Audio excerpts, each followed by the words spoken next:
California Department of Corrections is preparing for a yearly campaign to help keep trick-or-treaters safe. Courtney has more in Operation Boo. Yeah, so this is an operation that happens annually that has been going on since 1994, I believe. We've got Art Quinton here, who is a parole agent. And basically the idea is to make sure that the offenders are staying where they're supposed to stay and not getting in contact with children so that parents can be out doing trick-or-treating and just relax. Correct, absolutely. Okay. And we're looking at video of the kids trick-or-treating right now. The thing about Halloween, of course, it's a tradition for a lot of families. And of course, you want this to be a relaxing and enjoyable experience. But there are some things that parents sometimes don't know how to talk to their kids about what's appropriate and their own boundaries. And you guys actually have a kit for that on your website. Yes, actually, if you go to our website, www.cdcr.ca.gov/boo, it'll actually direct you to a link that allows you kind of parents a guideline to, it's a really tricky subject when talking with children. So we kind of, it does allow, it's a website that allows the parents to kind of understand,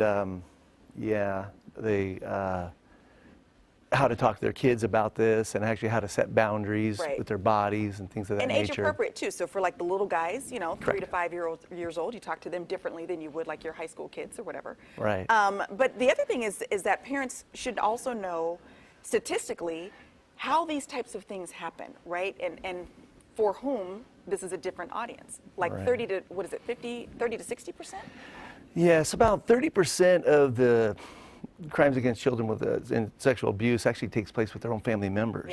About 60% of them are people they already know or still know or very comfortable with. So about 90% are kind of situational things that these children get involved in. So it's really only about 10% of these that are actually really kind of the, I guess, predatorial, the stranger danger that we came up with a few decades ago. The stranger danger myth is kind of not really as, you know, so you really have to be, you know, cognizant and aware of your surroundings, even with, you know, your family members or people you know. Absolutely. So, of course, this is something that we think about because it's Halloween, but this is really something that we should think about all year long because these are, as you said, situational, environmental situations, right? Absolutely. Absolutely. And then also taking a look at the statistics as well as the Operation Boo itself. So parolees have a curfew. And parents should know. Yes. So actually all of our sex offender parolees, basically they have a curfew on Halloween night to basically be there from 5 p.m. till 5 a.m. the next morning. And that's in their homes? In their homes. They're not allowed to actually have outside decorations up or exterior lights on. And then Operation Boo is kind of one of those things where we go around and make sure that these parolees are staying in compliance with their conditions. So there will be agents out tomorrow night? Doing your job, making sure that everybody's where they're supposed to be? That is Operation Boo. And I know that on the Megan's Law website, parents can also plug in addresses to see if there are sex offenders in their area. Is there something that they can do? Can they report if they know that there's a sex offender in a home and they've got decorations or they've got lights? Can they report that kind of thing?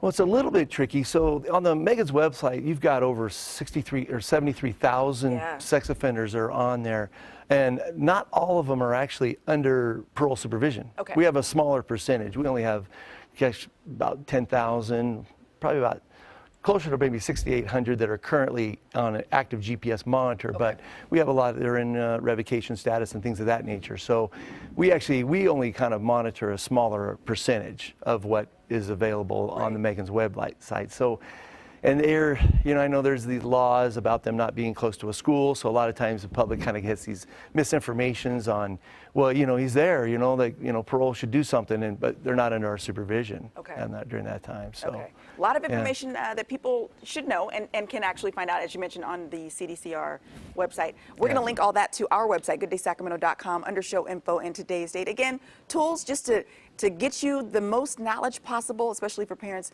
If you're taking the kiddos out, you want to be relaxed and have a good time. We appreciate your time. Oh, you bet. You bet. Cody, back over to you. Thanks.